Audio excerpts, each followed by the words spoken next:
Vamos lá. Senhoras e senhores, mais uma vez, uma ótima tarde a todos. Sejam muito bem-vindos de volta. Eu sou Milena Gadelha, vou dar continuidade na condução do nosso evento tão brilhante que é o ProEnergia Summit 2024. Agradeço o convite, muito obrigada. E olha só, depois de uma manhã maravilhosa, com a nossa solenidade de abertura desse evento, nós partiremos agora para as nossas palestras. É isso mesmo. Tem gente chegando ainda? Vamos chegando, pessoal. Tranquilos? Vamos lá. Esperamos que todos aproveitem muito o conteúdo e as novas experiências que o evento proporcionará. Serão aí, 2 dias de muito conhecimento, de muita troca, de bons insights e, claro, que também de um ótimo networking, com palestras técnicas, painéis, debates. Então, já viu, hein? Vai ser maravilhoso. Gente, lembrando que, por gentileza, visitem os estandes do evento que estão aí recheados de novidades para vocês, tá? Lembrando também que nós temos, acontecendo agora à tarde, no espaço Eletrobras, está acontecendo o painel Energia Nuclear, tá? Na tarde de hoje, então aproveitem também. Antes de iniciarmos, eu gostaria de agradecer a todos aqui presentes e de forma especial aos nossos patrocinadores. Patrocínio Master, Governo do Estado do Ceará, Porto do Pecém, ADESE, SESI, Banco do Nordeste e Governo Federal. Nosso patrocínio ouro é BIQ, BP, Cineged e Enel. Como patrocínio prata, nós temos Meireles e Freitas e Grupo Servitec. Patrocínio bronze. Temos Banco do Brasil, Comerc Energia, Grupo Cossamba, Elera Renováveis, Mundo Linha Viva. Contamos ainda, gente, com o apoio da FIEC, SENAI, IEL, SEBRAE, Museu da Indústria, ITA, UFC e Instituto Solar.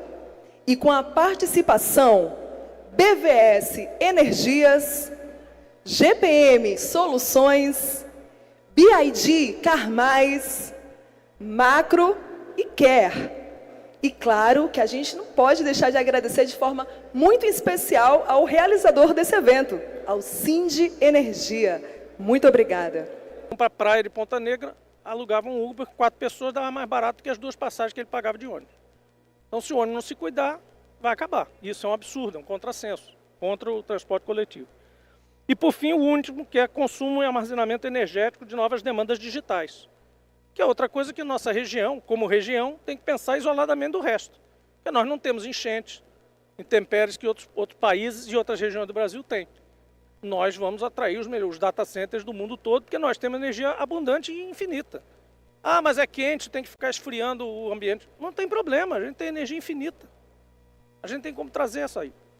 Então, eu queria deixar algumas mensagens, algumas provocações, assim, muito rapidamente. Agradecer por essa acolhida aqui, que é muito especial para mim. Abrir sessão na quarentena para estar aqui falando publicamente, primeira vez depois de estar lá na Petrobras. E a partir de novembro, então, a gente vai estar bem mais junto e trabalhando nesses projetos, que eu mencionei alguns exemplos.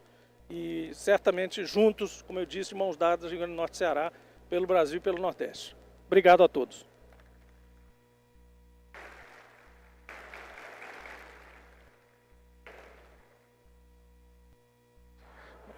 Excelente, Jean. Muito obrigado pela sua fala. Obrigado por você ter quebrado esse momento seu particular e de executivo da quarentena e estar aqui com a gente, mostrando sua visão que é bem moderna, que é essa transição ecológica e transição energética que precisa se diferenciar. Porém, vai ter muito assunto, tenho certeza, para a gente debater sobre as provocações que você trouxe, provocações sempre muito sadias e contemporâneas. Eu queria chamar o Gustavo, por favor. Gustavo, agora se dirige ao púlpito e fique à vontade para trazer sua fala. Obrigado. Tu prefere porque senão eu não vejo aqui. Oi, pessoal. Bem, porque a gente precisa endireitar aqui, porque senão a gente não vai conseguir ler os textos, né? Está bem esticado. É possível ou fica assim? Bem, eu já vou me apresentando para a gente ganhar tempo. Meu nome é Gustavo Silva. Eu ocupo a posição de diretor de operações da QE Brasil, mas hoje aqui eu vou estar com vocês exercendo a minha outra função de ser o embaixador da QE para a transição energética.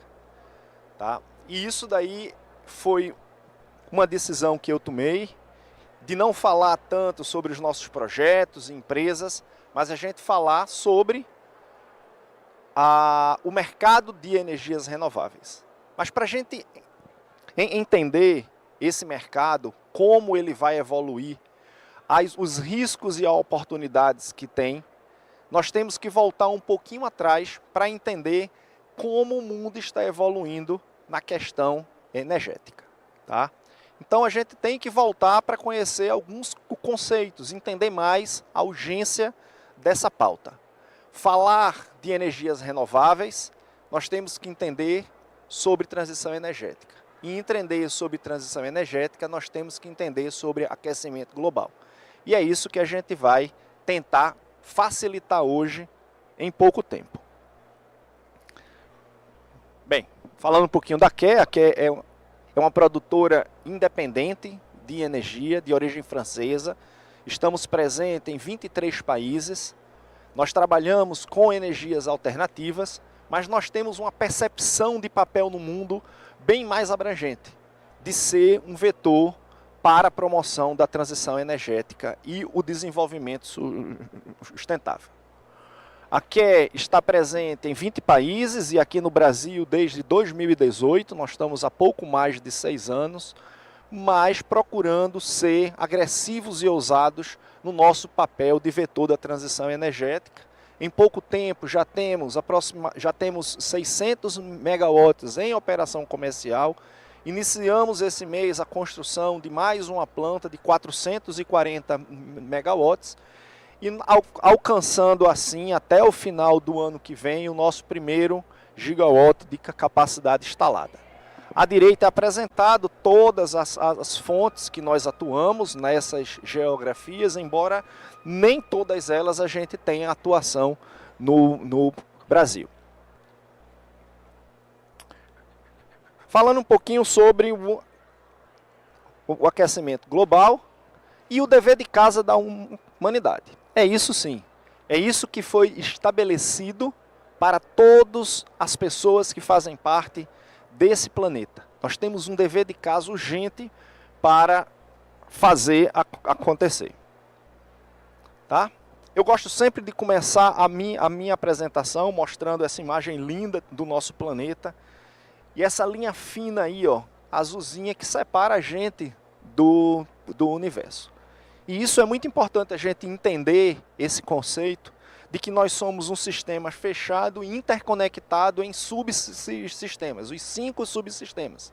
E por que é importante a gente entender que nós somos um sistema fechado, onde nós trocamos energia com o espaço, mas não trocamos matéria? Ou seja, tudo aquilo que é produzido no nosso planeta, ele vai ter que ser reciclado no nosso planeta. E é isso que a gente está perdendo, a capacidade do planeta de reciclar aquilo que a gente vai jogando na atmosfera. Então, quando a gente fala de transição energética, a gente não fala de negócios, de oportunidades. A gente está falando também como a gente vai sobreviver e como a gente vai manter a nossa qualidade de vida. Tá? E é importante entender que não há plano B, não há planeta B. Tá? para a gente entender o aquecimento global, é muito importante a gente ter em mente de que ele é fruto das nossas decisões. As decisões que a sociedade teve, tá, ligado à explosão populacional, crescimento econômico, uso de tecnologias e fontes poluentes e a manutenção de um estilo de vida que ele vem se mostrado insustentável. E grande parte dessas emissões ela vem justamente dos setores energéticos. O setor de energia, não só energia elétrica, mas energia, aquecimento, combustível para mobilidade, enfim, tudo aquilo que compõe a energia, 73%. Ou seja, não temos como combater o aquecimento global sem a gente ter que discutir a questão energética, sem a gente promover a tão conhecida transição energética, tá? Então a gente vê que realmente ao longo do tempo, né, aquele gráfico apresenta ali para cada fonte energética como foi evoluindo desde o século XIX até hoje, como vai evoluindo as fontes e como a temperatura vai aumentando. 83% de toda a energia consumida por nós, ela vem de combustíveis fósseis com grandes impactos no aquecimento global. E isso vem causando consequências imensas para todas as sociedades. Consequências como estiagem, incêndios, ondas de calor, inundações, e que afetam principalmente aqueles países e aqueles grupos de pessoas mais desfavorecidos, que não têm recursos para mitigar o impacto desses acontecimentos. Esse gráfico aqui ele é muito interessante, é um largo estudo que foi desenvolvido, que mostra como a temperatura do planeta ele mudou desde o início do nascimento de Cristo. Logicamente, em todo esse período não houveram medições de temperatura, mas essas estimativas foram feitas em cima de próximos de discos de árvores e de discos de gelo, tá? E a gente observa que praticamente em 2000 anos a gente vem encontrando nesse final do período, principalmente nos últimos 70 anos, um aumento progressivo da temperatura da Terra. Aquele gráfico ali, ele mostra aquele pedacinho que vai de 1850 a 2021. Passando ali, nós colocamos informações acerca das eras, as revoluções industriais. E a gente observa, principalmente na terceira revolução industrial, com o uso intensivo, a segunda, terceira, o uso de petróleo, aonde vem realmente derivados de combustíveis fósseis, que essas temperaturas elas vão aumentando, né, em todas as regiões do planeta de uma forma muito agressiva e muito crescente. E aí a gente vem da seguinte contrastação. Como é que nós podemos entrar na quarta revolução industrial, que é a que estamos passando, a revolução da transformação digital, que vai requerer um uso intensivo de pessoas, um aumento de população, aonde a gente vai ter mais gente, mais transformação digital, grande consumo energético, mas que isso necessariamente não represente um aumento de emissões e impacte no aquecimento global, tá?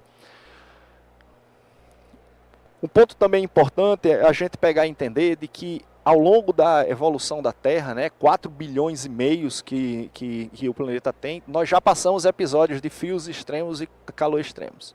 Porém, e nenhuma delas ocorreu num prazo tão curto. Tá? E é isso que vai trazendo problema. E aí aconteceu, em 2015, o Acordo de Paris, que trouxe uma mudança de paradigma muito importante, aonde foi estabelecido esse dever de casa. O que é que a gente precisa fazer para a gente reverter esse caminho frente ao iceberg? Aonde foi estabelecido algumas metas. O gráfico aqui à esquerda apresenta vários cenários. O cenário, se nada foi feito, nenhuma política foi implementada, a expectativa é que a gente termine o século com temperaturas aí em torno de 4,1 a 4,8. Se as atuais políticas forem completamente implementadas, a gente termina o século ali entre 2,5 e 3,4, e aquilo que seria necessário fazer, o nosso dever de casa, de terminar o século aí entre 1,5 e 2. Isso daqui é o objetivo, do outro lado é apresentado a meta, quantificado como a gente precisa agir. Tá?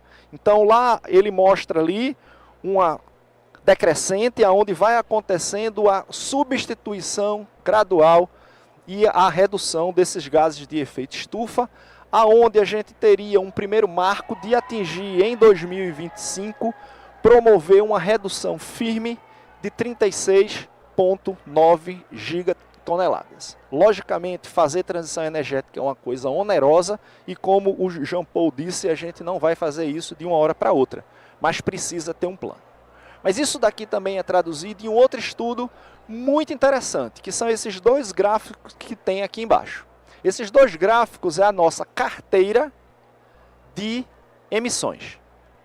E isso por quê? Porque os gases de efeito estufa, eles ocorrem e os seus efeitos perpetuam por muito longo tempo. Nós sofremos hoje um aquecimento global que se originou desde o século XIX, porque a quantidade de gases de efeito estufa ele vai se acumulando na atmosfera.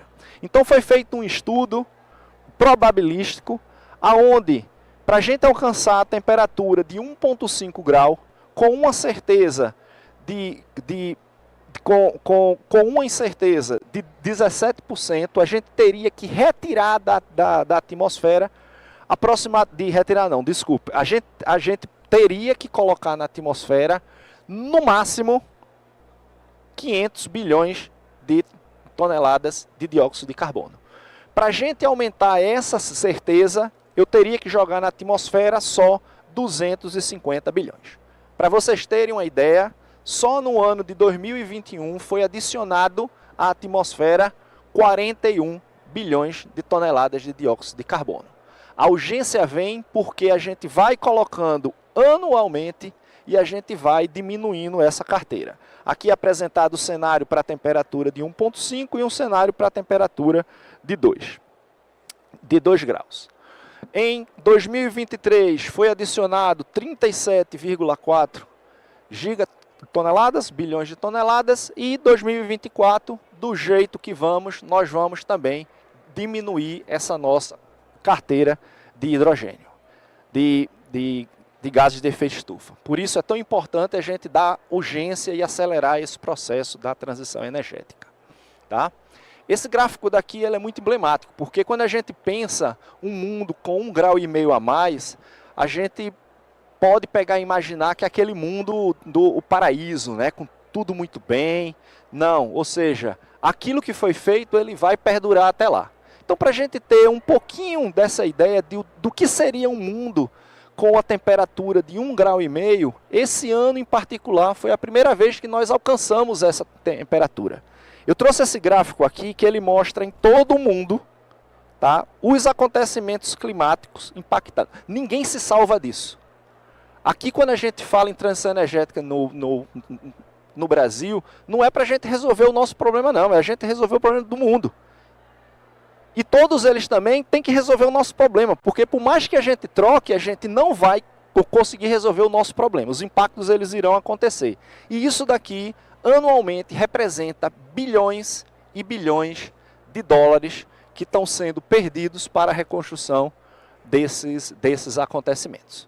A conta hoje é simples, transição energética é cara. Trabalhar com esses impactos é mais caro ainda, tá?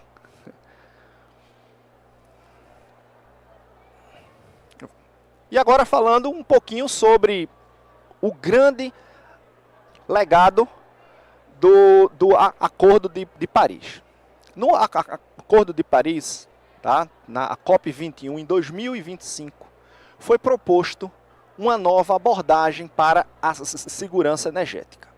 Existe um modelo que vem sendo utilizado, que é o modelo de segurança do suprimento, que ele se concentra principalmente na disponibilidade e na confiabilidade da fonte energética. O novo modelo, o modelo de segurança humana, ele leva em consideração, além desses dois aspectos, o destaque por impacto social, ambiental e econômico. E esse modelo ele precisa ser levado para as decisões do mercado. A gente já observa que alguns blocos já vêm inserindo esse conceito, tá? E a gente vai falar isso daqui um pouquinho na frente, mas isso é uma resposta às mudanças do mundo. Como o Jean Paul falou, a mudança energética ela acontece ao longo dos anos, tá?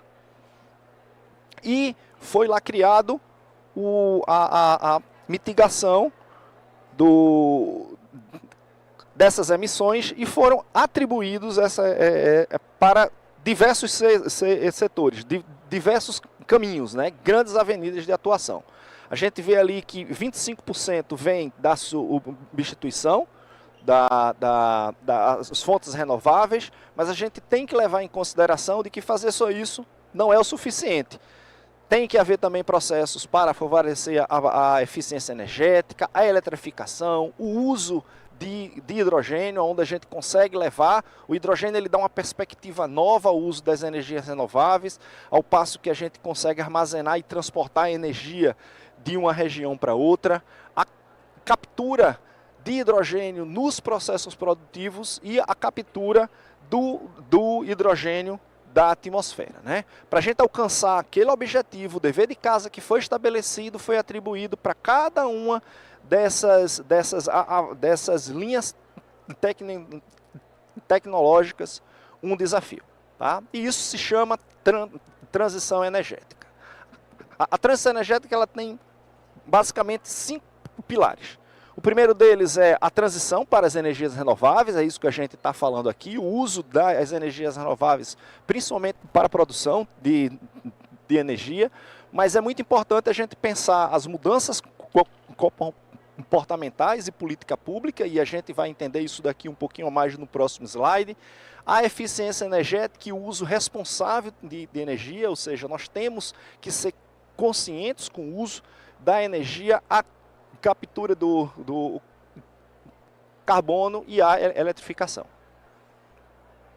Esse gráfico aqui ele é muito interessante porque ele mostra na nossa matriz como ela se desenvolveu ao longo do tempo, né? A gente teve nessas últimas décadas, né, principalmente a partir da década de 80, um movimento que foi o racionamento de 2021, que incentivou uma mudança na matriz elétrica do Brasil. Antigamente a gente tinha, que eu chamo aqui de velha matriz, né? Se tinha pouca expansão frente ao crescimento da demanda. Em 2021 aconteceu uma seca severa e essa pouca expansão frente a esse crescimento trouxe um problema para a sociedade. Ou seja, se tinha um problema, se tinha que pensar em soluções para evitar isso acontecer.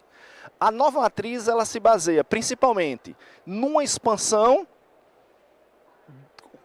utilizando energias renováveis, utilizando as térmicas principalmente para dar segurança, ou seja, a gente tem aquele velho modelo de disponibilidade e segurança e isso foi garantido aqui. Porém, a gente observa que, embora nós crescemos demais em a gente utilizar novas fontes energéticas, a gente ainda vai tomando decisão no setor baseado no modelo de segurança no suprimento.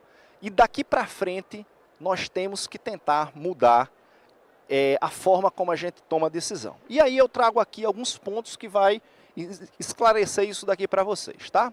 Primeiro, a gente toma a decisão focado na disponibilidade e na confiabilidade. Ou seja, se a gente aumenta muito essa confiabilidade, eu vou precisar ter fontes energéticas que eu controlo. Mas as fontes energéticas que que eu controlo impacta mais no meio ambiente. Mas o que é decisório é eu ter a segurança. Coloco em segundo prazo, tá? E aí a gente tem esses problemas de episódios de curtailment que a gente vai vendo aqui e praticamente uma convalescência aí na indústria eólica, que vai tendo aí uma recuperação com a melhora da energia, mas ela vem ainda doente, tá? Segunda coisa importante que marca muito esse modelo de segurança de suprimento e que está, de certa forma, ligado ali àquela ideia de modicidade tarifária, pagar o preço justo.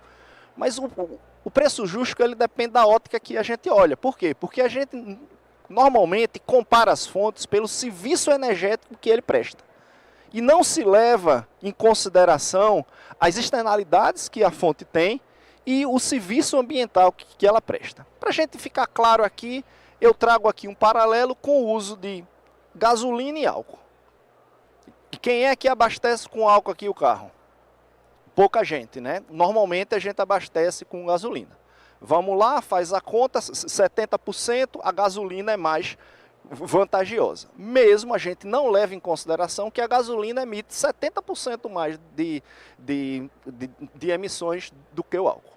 Quando a gente muda a mentalidade, leva em conta a segurança humana, isso começa a ter um peso e a gente começa a entender que o álcool e a gasolina têm o mesmo preço para o serviço energético, porém uma é bem mais vantajosa para o serviço ambiental. Então nós temos que pensar a energia através dos olhos do serviço ambiental, que não é abordado no modelo de segurança humana.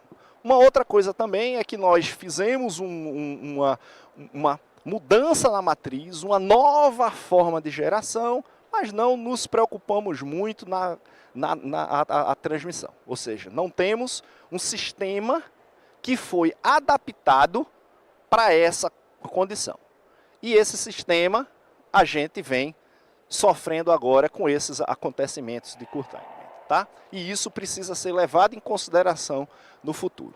Um outro ponto importante também, que está muito ligado à mudança da segurança do suprimento humana, como foi falado aqui pelo Jean Paul, é que nós precisamos ter marcos legais, precisamos ter políticas de governo que incentivem a expansão de um mercado, não olhando a perspectiva da geração, mas a perspectiva do consumo. O que é que a Europa está fazendo no hidrogênio? Tá? Por exemplo, quando colocou que as aeronaves, a partir de um determinado momento, têm que usar SAF. Ele olhou na perspectiva do consumo e o mercado da geração ele vai aparecer porque existe a oportunidade. No nosso caso aqui, a gente acaba incentivando os projetos de gerar, vou dar imposto aqui, vou dar isenção disso, mas se o mercado não existe, esse incentivo também não existe. Tá? Então nós temos que olhar o lado do consumo, o consumo racional, porque ele, naturalmente, ele vai puxar essa geração, tá? Também saudável. Poucos incentivos à eficiência energética e à eletrificação, exemplo claro aqui, não se taxa a pegada de carbono, ou seja, se eu faço uma planta industrial e que eu invisto em tecnologias e isso daí vai encarecer o meu produto, eu no final estou sendo menos competitivo para mim mesmo. Ou seja, não há um ambiente que favoreça isso. O que deveria acontecer era a taxação. Quem emite mais carbono paga mais imposto. Isso daí acelera muito as coisas, tá? Então essa parte política ela é extremamente importante, como o João foi falado.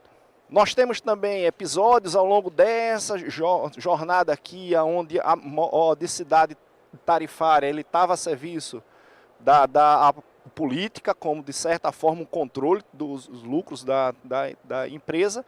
E por fim, nós temos um sistema elétrico que, embora seja o quarto maior consumidor de energia do mundo, tem pouquíssima relevância no cenário geopolítico mundial. Para a gente mudar esse cenário, a gente precisa mudar a forma como a gente pensa o modelo. E isso daí ele se faz necessário e vai acontecer no momento certo, que é quando a gente fala em transição energética. Tá? Eu gosto sempre de pegar aqui e trazer esse versículo da Bíblia, que ele é insensato a gente construir uma casa linda, bem diversificada, com 85% de renovável sobre um terreno de areia, porque vai bater o vento e vai trazer problema para a gente. E é isso que nós que produzimos energia, a gente vem sofrendo com esses acontecimentos desde meados do ano passado, quando houve o último apagão. Tá? Então, para onde a gente poderia ir? Tá? Isso daqui é uma coisa idealizada. Tá? Para onde a gente poderia ir? Primeiro, se a gente tiver um modelo, uma estratégia de expansão das energias renováveis, pautada no modelo de segurança humana, tá? Tudo acontecendo no seu tempo e na sua ordem, o Brasil pode aumentar a sua relevância geopolítica, uma vez que a gente vai ofertar energia limpa para as outras partes do planeta, incentivando o nosso mercado interno, tá? E principalmente trazendo benefícios para o planeta. Aqueles gráficos ali, eles são do PNE 2005.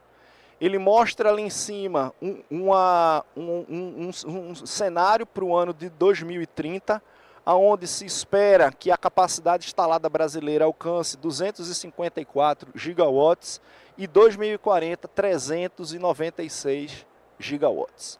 Na promoção disso daqui, Brasil exportador de energia, apenas considerando os projetos que até hoje, parte deles estão anunciados, a gente poderia aumentar essa participação para aproximadamente entre 505 e 574, tá?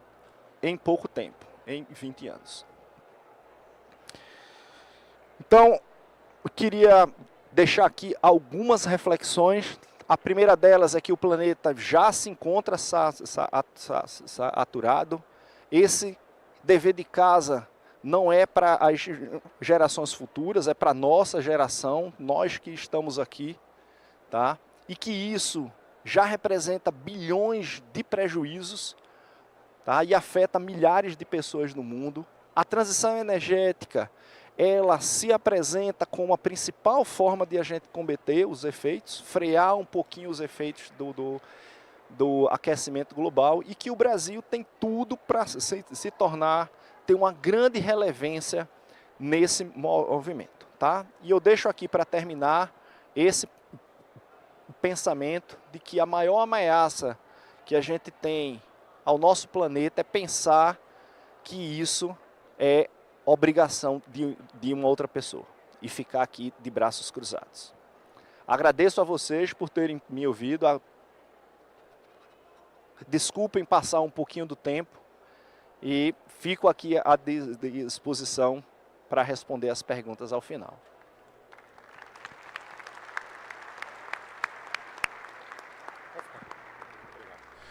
Excelente, Gustavo. Muito obrigado pelas suas palavras. Provocação de que a transição passa pelo consumo, né? Que as políticas públicas também têm que ser direcionadas para o consumo, do que simplesmente dar os incentivos e no final o consumo, que é o dinheiro rodando, acaba sendo prejudicado. Mais bacana, gostaria de convidar agora, como terceiro painelista, nosso colega, Dr. José Nunes, por gentileza. A palavra está com o senhor.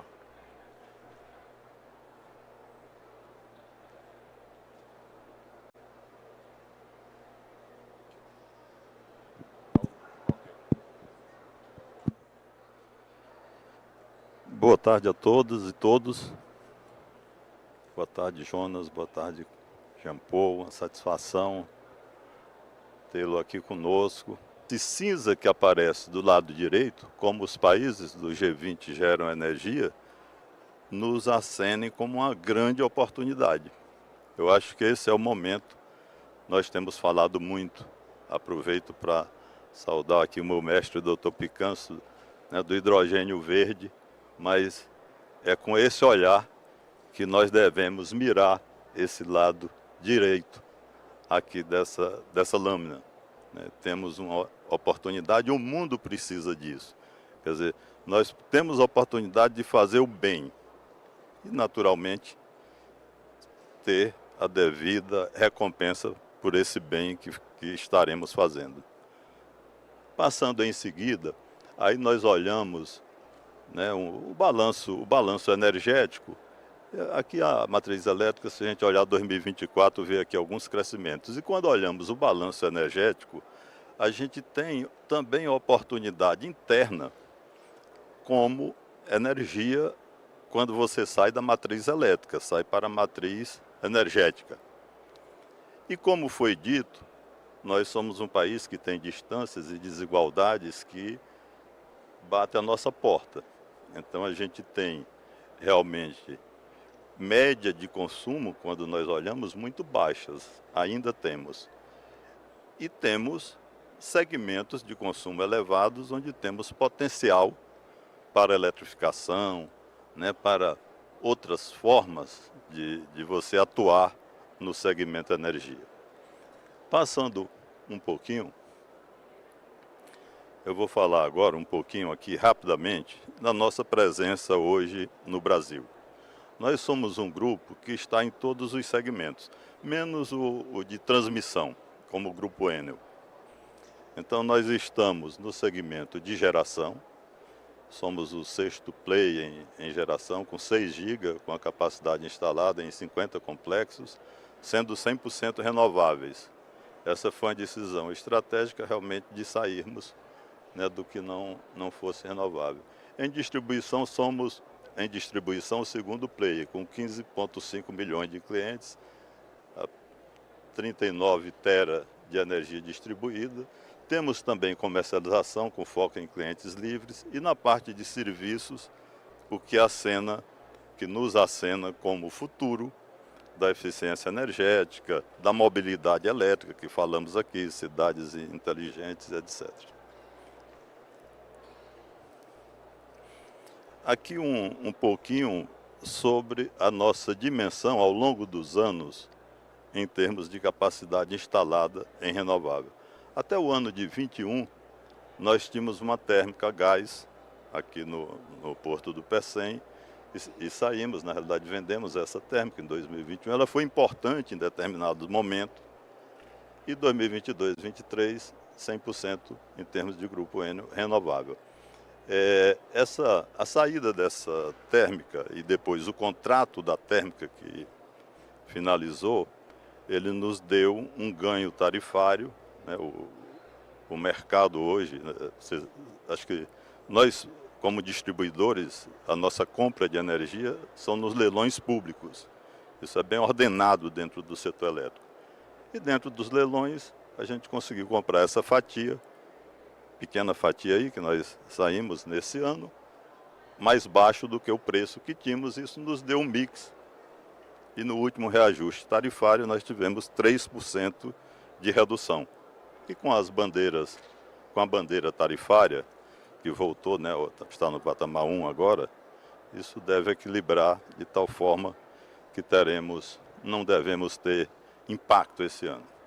Passando para a lâmina seguinte, aqui a gente falando um pouquinho da eletrificação também, do consumo, né, com projetos de mobilidade elétrica, principalmente cidade inteligente, eu puxo o tema da distribuição, né, com projetos de eficiência energéticas, distribuição, com projetos ambientais também, com projetos educacionais. Eu acho que as distribuidoras podem e devem também dar uma contribuição educacional dentro do programa de eficiência energética. Nós temos um equipamento que nós gostamos de chamar de nave, onde se faz em escolas públicas uma passagem e as crianças, os adolescentes experimentam uma vivência ambiental.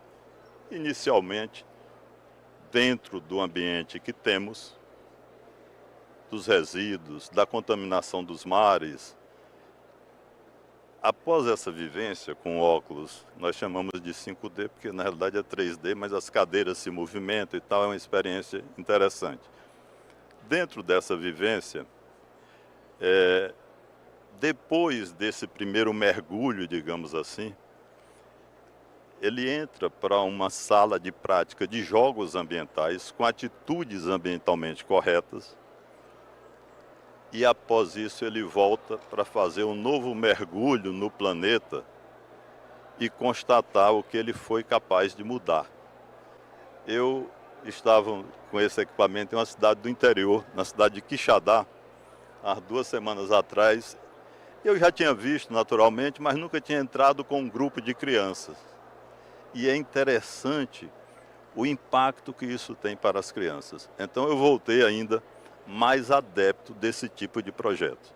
Eu acho que a gente tem um universo a ser trabalhado junto às gerações futuras. Acho que temos essa obrigação. Um pouquinho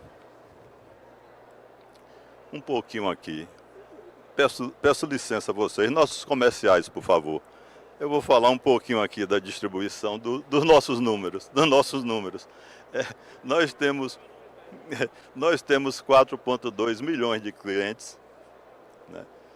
E o que eu chamo a atenção aqui, 4,2 milhões de clientes, né? Somos a única distribuidora, 149 mil quilômetros quadrados de área, e temos 1,4 milhões de clientes baixa renda. 1,4 milhão de clientes com tarifa social. Então isso faz com que também a gente tenha uma obrigação com projetos de geração de renda, de sustentabilidade, e alguns deles são já bastante consolidados. Temos um da troca da geladeira. Uma família com benefício social, o eletrodoméstico de maior consumo é a geladeira. Muitas vezes consome 80% da fatura. Nós já trocamos mais de 125 mil geladeiras de famílias de baixa renda. Então é algo que tem sido consistente e muito valorizado pelas famílias. Aqui um pouco, e aí com essa é a última dos comerciais, alguns de vocês participaram desse momento, onde nós colocamos um novo plano para o período 24, 25 e 26. E colocamos também um patamar de investimento para esses 3 anos, né, como distribuidora. O que eu queria dizer aqui, esse patamar foi de 1,6 bi ao ano, isso é 45% superior aos últimos 5 anos, e a gente está hoje com aproximadamente 940 milhões de realização dentro daquilo que nós nos propusemos. Era isso. Obrigado.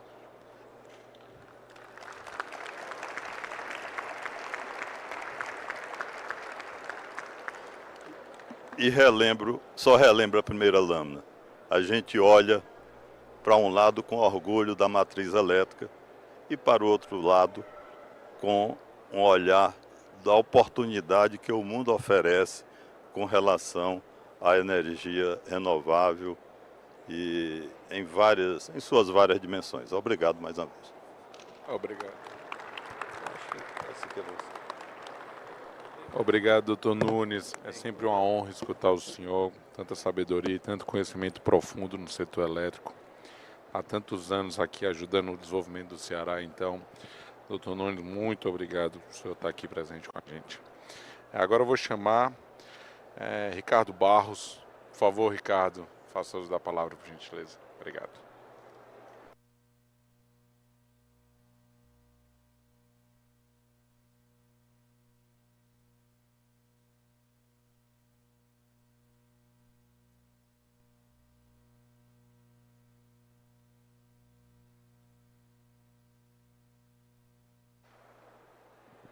Boa tarde a todos.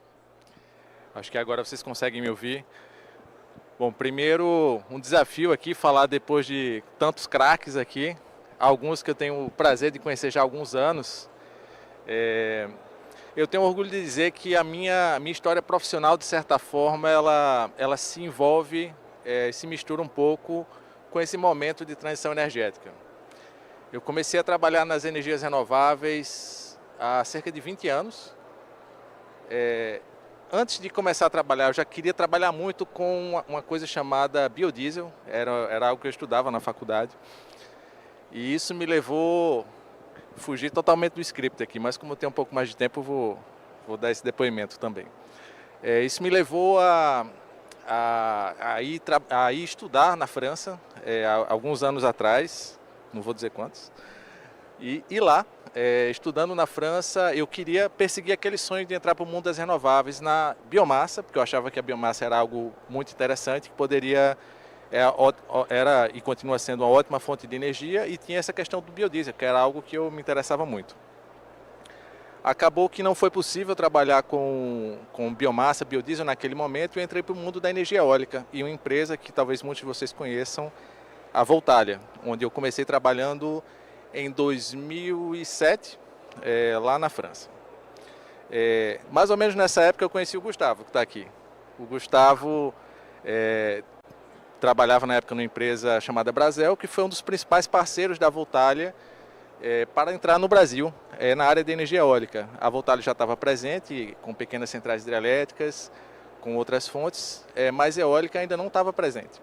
Então foi na parceria com a Brasel e na minha parceria pessoal com o Gustavo que a gente começou a desenvolver. A Voltalia hoje é um dos grandes desenvolvedores de energia eólica do país, inclusive muito presente no Rio Grande do Norte, onde mais ou menos, aí eu vou chutar, talvez em 2009, eu conheci o Jean Paul Prats, então secretário de desenvolvimento, depois no CERN, enfim, dispensa apresentações. E de lá para cá, enfim, a gente desenvolveu muitos projetos lá no Rio Grande do Norte, até que eu resolvi dar uma mudança. E para encurtar a história, hoje eu trabalho com energia solar, principalmente, também com energia eólica. E dentro dessa história, eu acho que... por que é que eu estou dizendo isso? Porque nesse mundo onde a gente está falando de transição energética é um discurso, mas é uma prática também. E eu tive o prazer e o orgulho e a sorte de trabalhar por empresas que pensaram assim e continua sendo hoje onde eu trabalho na Lightsource BP. Então, trabalhando para essa transição energética na prática no Brasil. Vou falar um pouco da nossa empresa, a Lightsource BP, e daí eu vou entrar um pouco no tema, e eu acho que vai ter alguns temas interessantes que de alguma forma se linkam com outros, que já foram discutidos. Lightsource BP, o nome explica exatamente o que é uma parceria, uma joint venture 50-50 hoje, entre a Lightsource e a BP, daí o nome. A BP eu acho que dispensa apresentações, uma empresa de energia integrada mundial, comparável à Petrobras, e a Lightsource BP, então essa joint venture 50-50, com foco em energias renováveis onshore. Solar, eólica e baterias é o nosso principal motor, e hoje, devido a N condições mundiais de competitividade da fonte, a solar é o nosso principal motor hoje.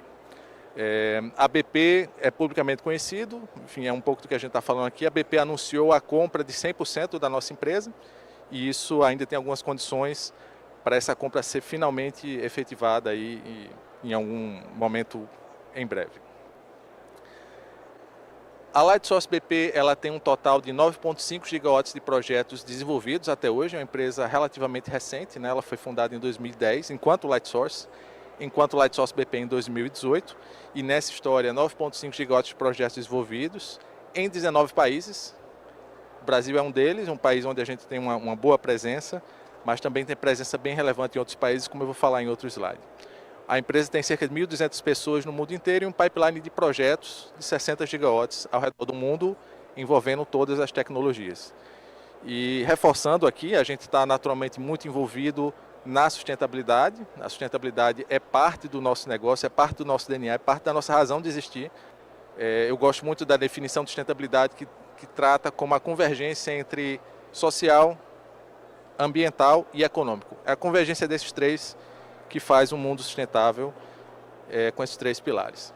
O que nós fazemos enquanto Lightsource BP, basicamente nós estamos presentes em toda a cadeia de negócios, a cadeia de valor dos negócios, trabalhando desde a fase de desenvolvimento, construção, operação, gestão de ativos e também parcerias. Alguns ativos a gente continua dono 100%, outros a gente tem parceiros, e é mais ou menos isso que a gente faz nessas diferentes fases, estando presente em toda a cadeia de valor, como eu falei mais cedo.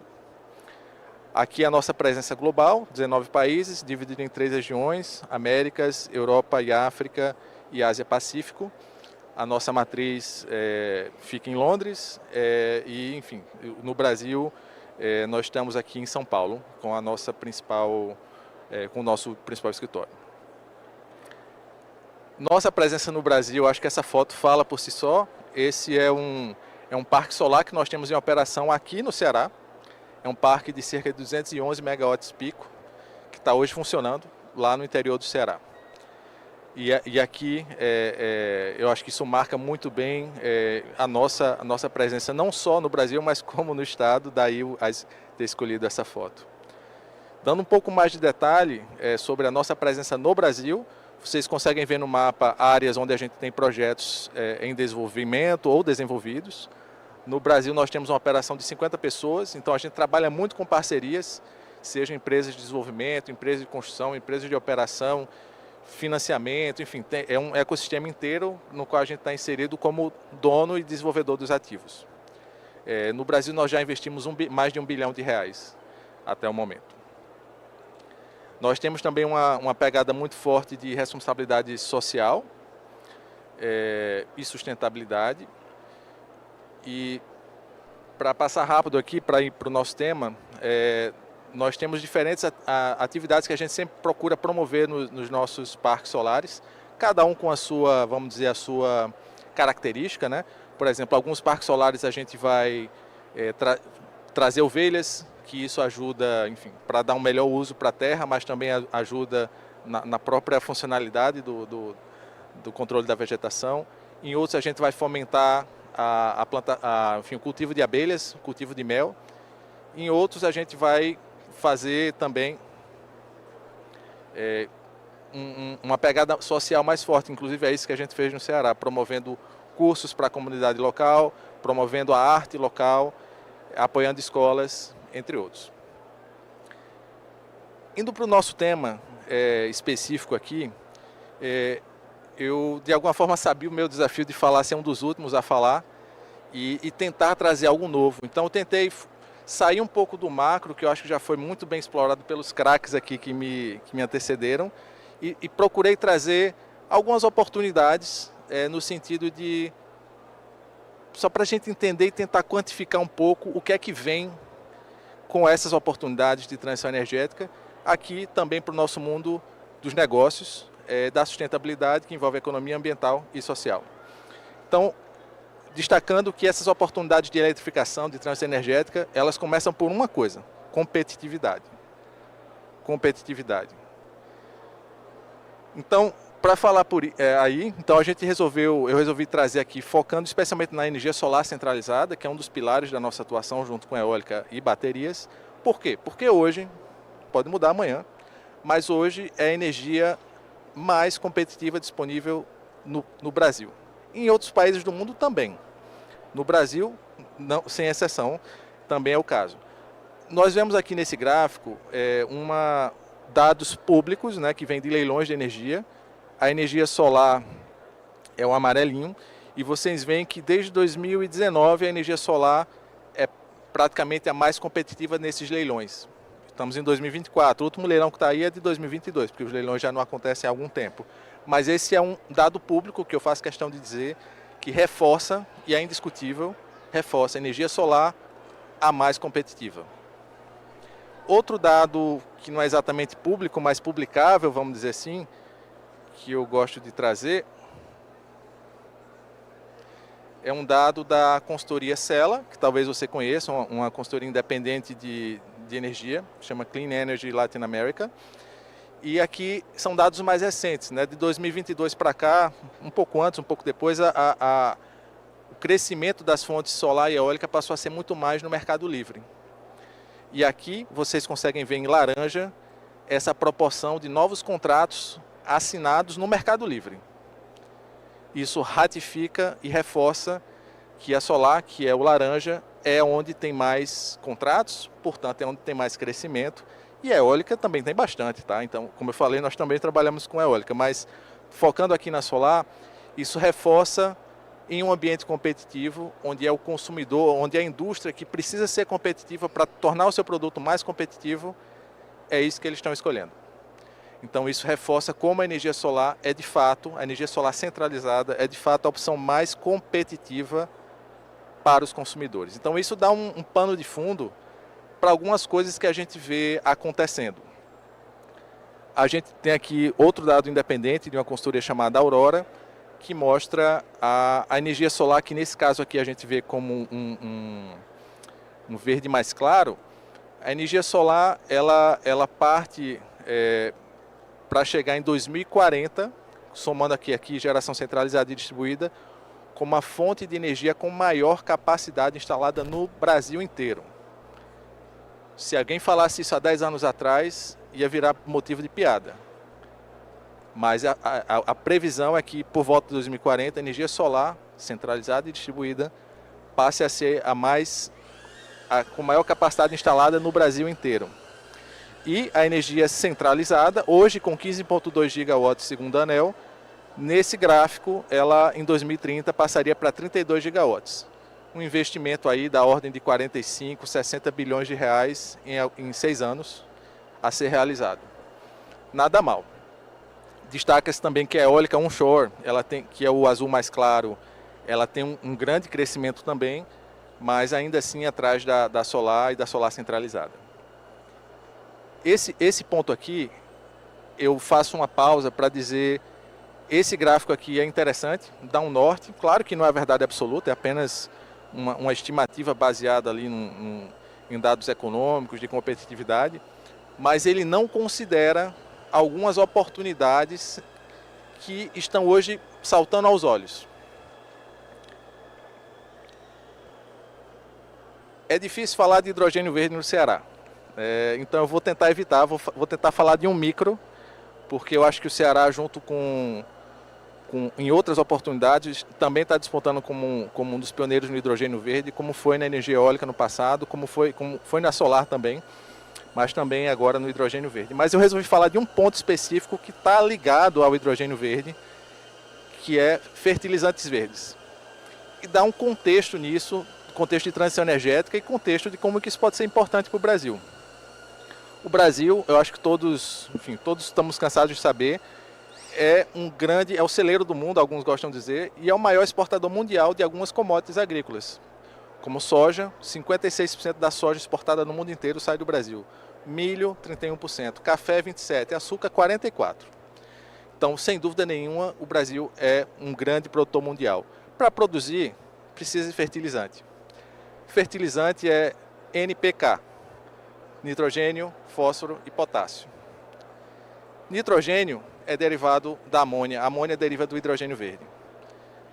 Hoje, a produção de fertilizantes nitrogenados, o que é consumido no Brasil, é 76% importado, especialmente de países como Rússia, China, Argélia, Bélgica, Catar. Esses fertilizantes, eles vêm de longe, então tem um grande custo aí de transporte. Eles têm uma pegada de carbono maior do que o fertilizante verde. Então, uma vertente, apenas uma do hidrogênio verde, fertilizante verde e transição energética, é que parte desses fertilizantes seja produzida através do hidrogênio verde e da amônia verde que vem dele.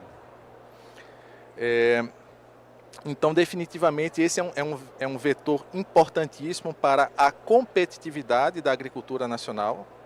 Competitividade é importante, porque se não acontecer, não adianta jogar subsídios, e a coisa pode até ter, e na minha opinião deve ter, para dar um empurrãozinho, mas tem que ser competitivo. Então, é um vetor de competitividade. Uma vez que o hidrogênio verde se tornar competitivo, isso muda ainda mais o patamar da nossa agricultura e o que vem com ela. No slide anterior, eu esqueci de destacar, mas são 9 milhões de toneladas que são consumidas de fertilizantes no Brasil. Se a gente fosse produzir somente 1,8 milhão de toneladas através da amônia verde. Isso aqui dá mais ou menos uma capacidade que não estava naquele gráfico que eu falei. Se fosse produzir isso com a combinação de eólica e solar, 1,9 GB de eólica, 3,1 GB de solar. Só um pouquinho, e bem conservador, 1,8 milhão de 9 milhões de toneladas que a gente já consome. Então, isso dá um pouco do potencial que ainda não está mapeado e que precisa ser desenvolvido, e que está sendo, na verdade. Já tem fábricas que estão sendo aí desenvolvidas para implantação no Ceará, em Minas Gerais e em outros estados. Uma outra oportunidade, que também não está naqueles gráficos, que já são impressionantes, data centers. O Jean Paul Prats falou mais cedo. Vou dar alguns dados aqui. Dados da Agência Internacional de Energia. Data centers, a demanda de energia de data centers, que é muito intenso, em 2022 era 460 terawatt-hora. Em 2026, daqui a 2 anos, vai ser 800 terawatt-hora. Para fins de comparação, o Brasil inteiro de energia elétrica consome 509. Parte relevante desse crescimento vem de 3 coisas que são muito novas: tecnologia de 5G, criptomoedas, inteligência artificial. Todas essas estão de alguma forma dentro de data centers que estão consumindo muita energia. Tem um outro dado. Data centers tem muito a ver com eletrônica, computação. A cada 9 meses, a capacidade computacional necessária para a inteligência artificial dobra. O que é que a gente está dizendo com isso? É pura e simples demanda na veia. E o Brasil e o Ceará, como um dos estados pioneiros no Brasil, está muito bem posicionado para capturar essa demanda, porque o custo da energia produzida renovável no Brasil é, antes de tudo, competitivo. E ainda tem muitas outras externalidades positivas, como o Gustavo destacou também. Alguns exemplos.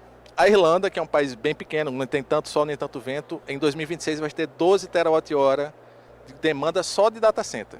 Os Estados Unidos, mais que 250. Se no Brasil, vamos ser conservador, poxa, a gente também não é os Estados Unidos, mas eu acho que a gente consegue fazer melhor que a Irlanda. Se o Brasil capturar 33 terawatt-hora dessa demanda que vai crescer tanto, 6,3, e como que isso vai abastecer de energia? A mais competitiva, solar e eólica. 6,3 GB de solar, 3,8 GB de eólicas não mapeados naqueles gráficos lá.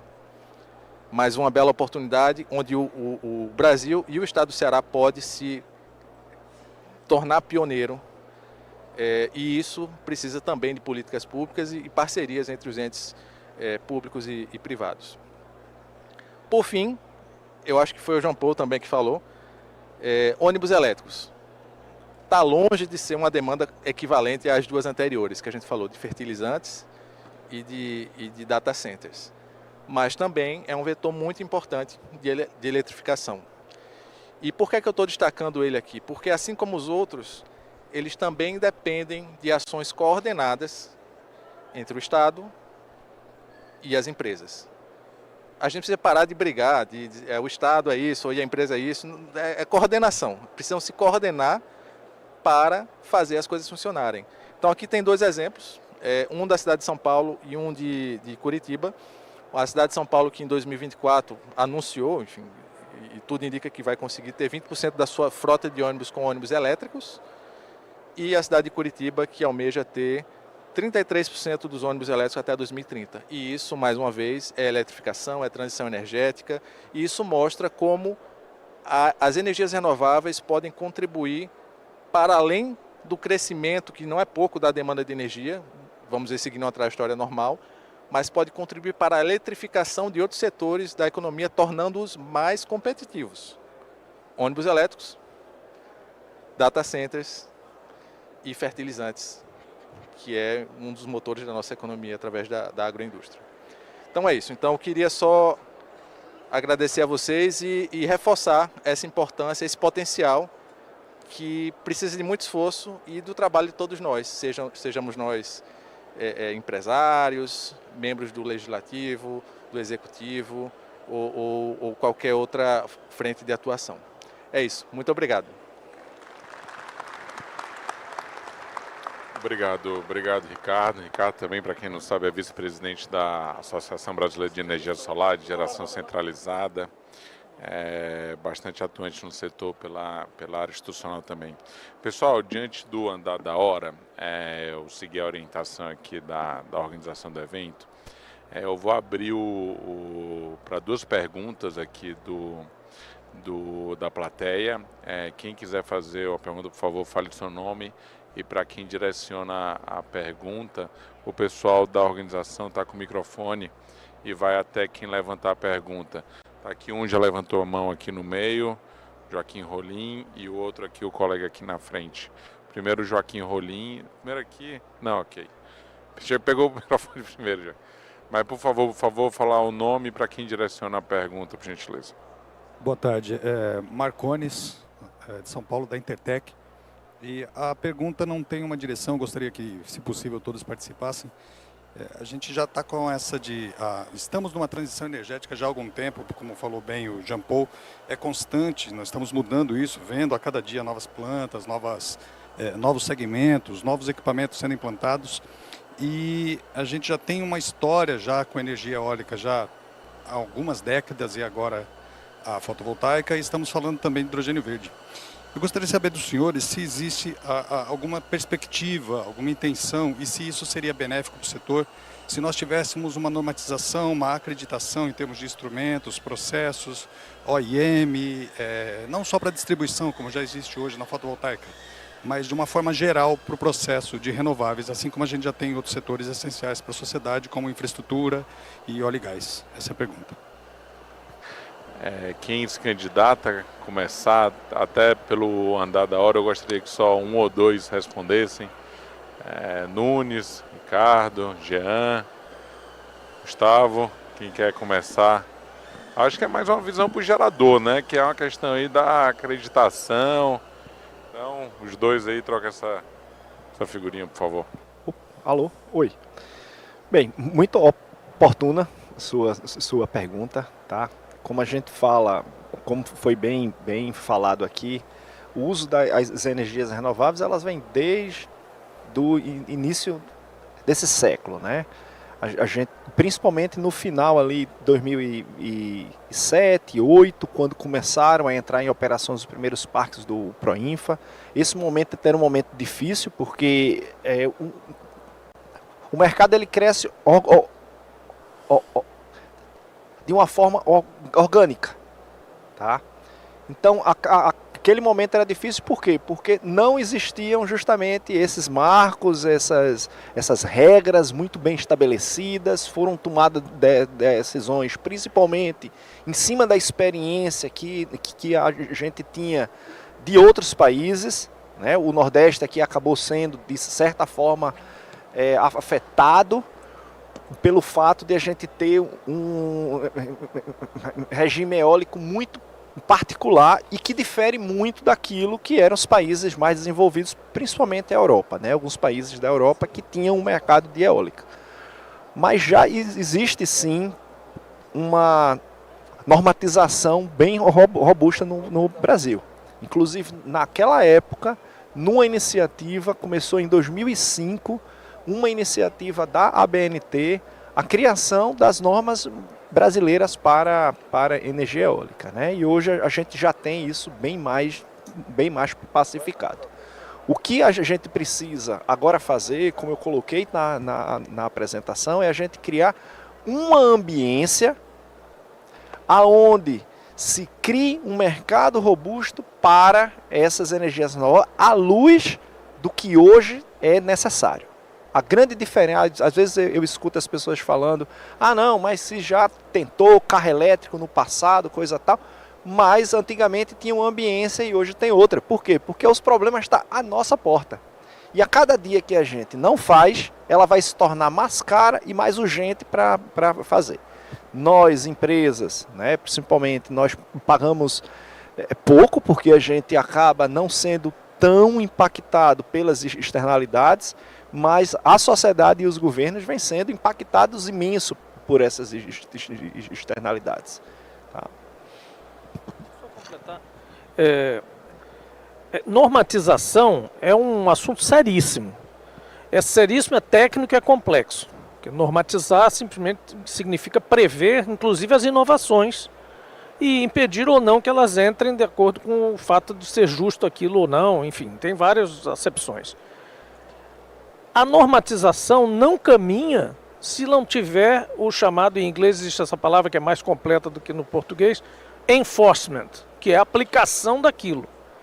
Se apenas o Inmetro ou as entidades de normatização, a BNT e todas, funcionarem, fizerem a contento do seu trabalho, como Gustavo colocou, tem feito, mas não houver o enforcement, não vai adiantar nada, porque a turma vai fazer o que quiser de todo jeito, ou vai enganar, ou enfim, vai... Principalmente do ponto de vista econômico, isso é possível, né? Você coloca um material pior, você faz para ganhar, para fazer a famosa concorrência predatória, né? Isso existiu no mercado, não por conta de normatização, mas no mercado de combustível, e está aí o resultado. O mercado totalmente poluído, acabado, todas as empresas internacionais, grandes marcas saíram, inclusive a Petrobras, e ficou para Deus queira. E antigamente era um status danado o cara ser dono de posto de gasolina, hoje não é, é um problema, um fardo, todo mundo quer se livrar. Isso não pode acontecer, por exemplo, na indústria solar. Então, se você estiver enfrentando concorrência predatória, significa que não é que o marco normativo falhou, porque de alguma forma ele está lá, você está cumprindo. Mas alguém tem que impor penalidades a quem ultrapassar os limites. E aí cabe, mais uma vez, reforçar a importância das agências reguladoras setoriais. Porque a única autoridade que impede um projeto de entrar em qualquer acepção, geração distribuída ou não, de entrar para o mundo do negócio, para faturar, ou ser premiado por um projeto, é a agência reguladora setorial. E se a gente desacreditá-las, vilipendiá-las, der bronca pelo jornal, etc. e tal, nós não vamos ter agência regulatória que funcione. Podemos discordar delas, não há problema nenhum. Ir à agência reguladora, conversar com o diretor-geral, com os diretores, com os técnicos, faz parte da atividade do setor, não é lobby. É a interação necessária que o setor tem que ter. Agora, a agência setorial, da mesma forma de outros setores, isso que você está falando vale para remédio, vale para avião, vale para tudo.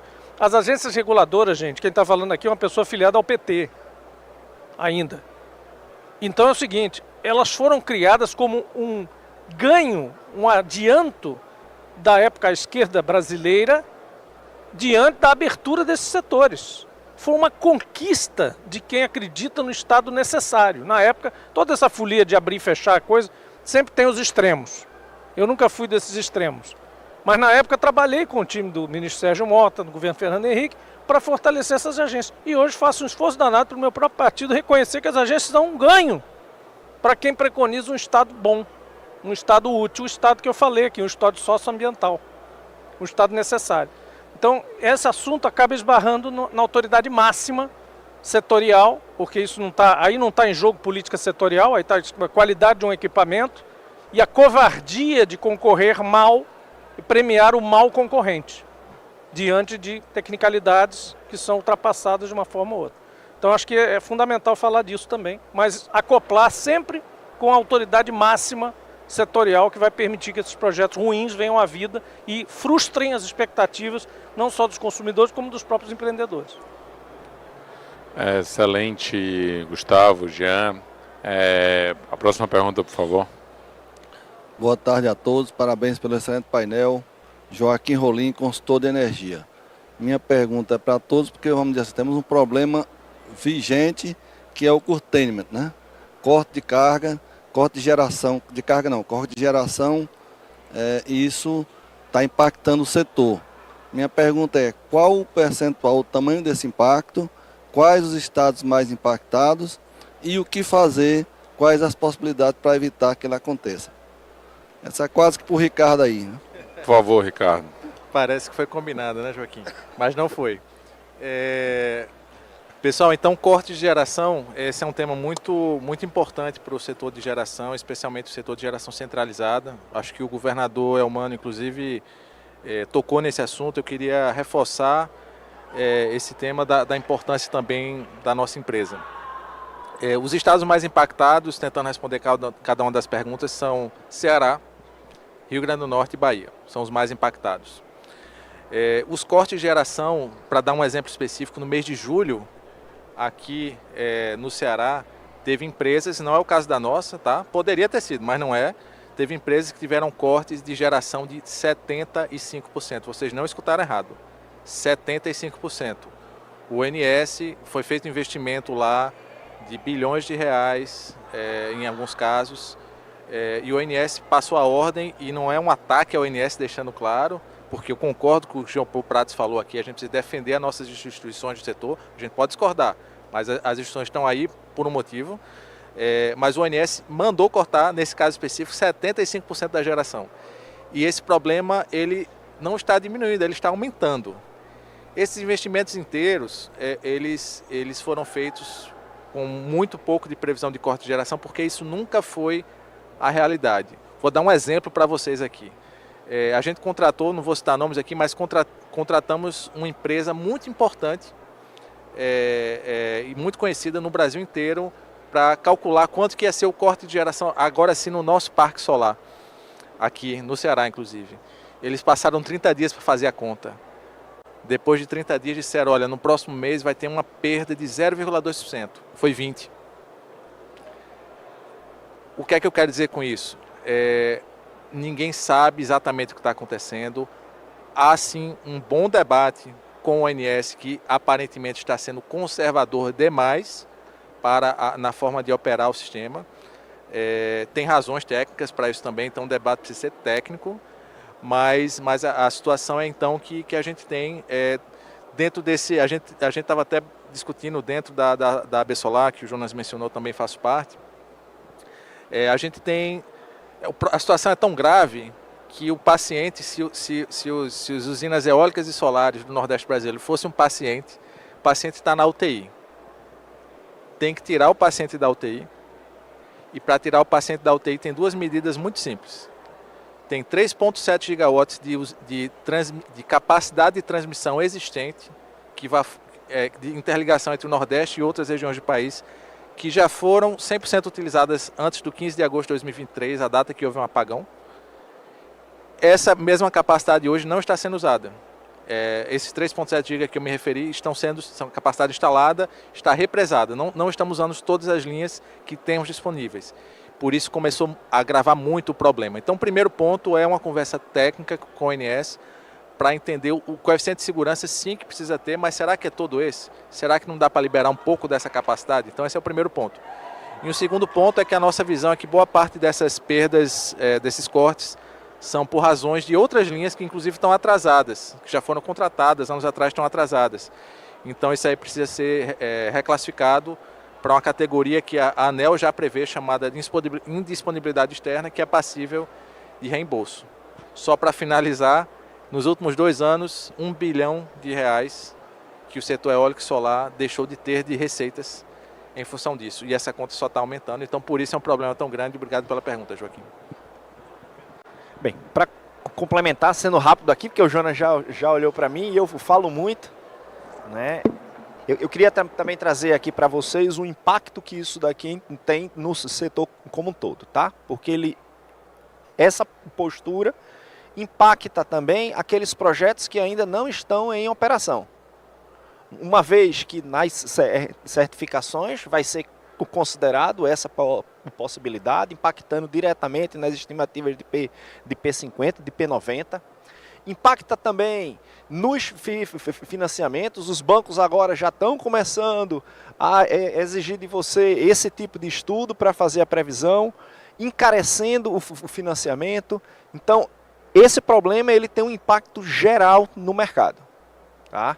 Impacta quem está gerando, mas impacta também os próximos projetos para a gente poder alcançar a tão sonhada transição energética que a gente tem a possibilidade de fazer acontecer. Senhores, me perdoem. Só um comentário. Nosso tempo já está esgotado. Me permita esse comentário, porque Por favor, tem umas horas que você precisa ser um pouco radical. E talvez eu tenha independência suficiente para dizer isso.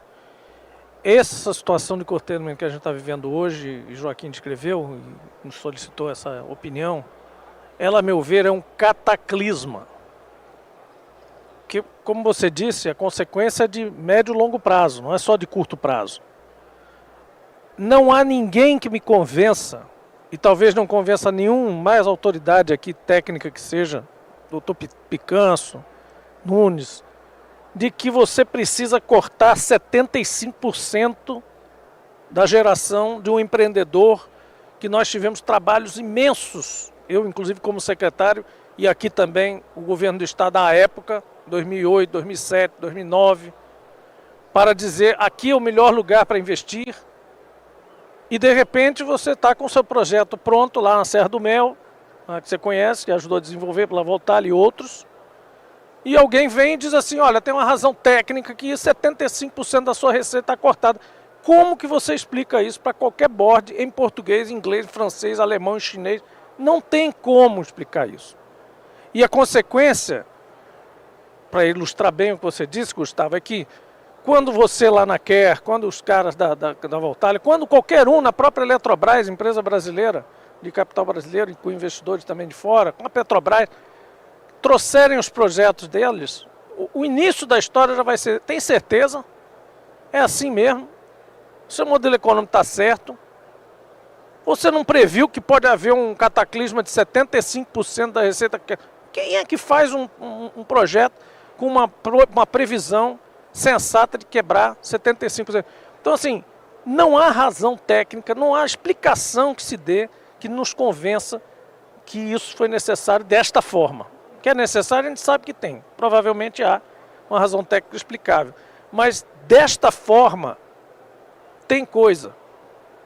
E como nós estamos no meio de uma batalha entre fontes, uma batalha, acho que muito ruim, eu diria predatória mesmo, entre fontes na discussão do planejamento energético nacional, e atingiu hoje um nível que jamais atingiu antes, sempre existiu, mas hoje mais do que em lugar nenhum, e do que em momento nenhum, nós temos que olhar para isso. Nós teremos que dialogar com as autoridades, teremos que unir esses estados que nem são tão fortes, somos fortes, mas não somos tão fortes quanto a maioria dos outros juntos, né? Com indústria de gás e outras coisas, né? Teremos que arrumar forças para organizar isso, porque é impossível você ter um precedente desse. Só isso já ter acontecido já é um terrível problema. Corrigi-lo a tempo talvez emende um pouquinho e melhore a situação, mas já foi traumático. Isso já é um trauma irreversível. Então, acho que esse é um ponto que você tocou, é importante até encerrar o painel com isso, porque isso realmente, eu diria que é hoje a questão mais latente e a que nos deixa mais, digamos assim, indignados do processo de intervenção direta nesse processo tão bonito que a gente viveu aqui até hoje e que não tem necessidade de sofrer esse tipo de dente. É totalmente desnecessário. Obrigado. Senhores.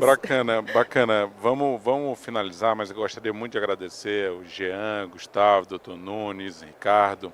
Mais uma vez agradecer a organização do evento, em nome do Luiz Carlos, presidente do Sindenergia, e deixar claro que todos esses desafios que o setor vem vivendo é um amadurecimento. A geração distribuída, a geração centralizada, ela vai continuar crescendo ainda no mundo todo, no Brasil. Como o próprio Ricardo falou, uns ajustes aí de proteção da ONS, mas eu sempre digo, né, é um dinheiro novo, é um dinheiro verde, que vai continuar aqui incentivando o crescimento do nosso Nordeste, que precisa tanto dessa energia renovável. Tá bom? Obrigado a todos e um excelente painel aí. Muito obrigada. No próximo painel. Uma salva de palmas, pessoal.